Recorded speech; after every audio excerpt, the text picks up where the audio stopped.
37 yaşım var, işsizəm, kasıbam və subayam. Bizim cəmiyyətdə mən əslində ölü hesab olunuram.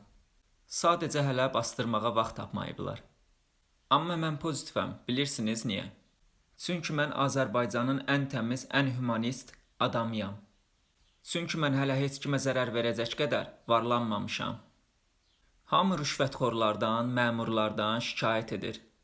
Amma mən bilirəm ki, bizdə hamının daxilində balaca bir müfəttiş yatıb.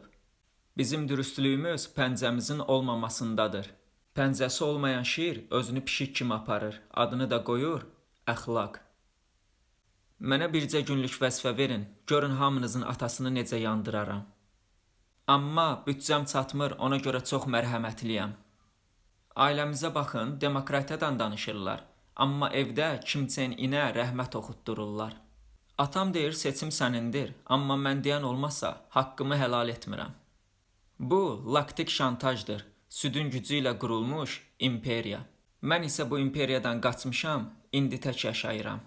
Ən böyük qorxum nədir bilirsiniz? Evdə ölsəm, iydən 3 gün sonra tapacaqlar. Amma ən azından kimsə mənə o 3 gün ərzində niyə evlənmirsən sualını verməyəcək. Cənnət budur. Əsl müqəddəslik günah işlətməyə büdcəsi çatmayanların sığınacağıdır.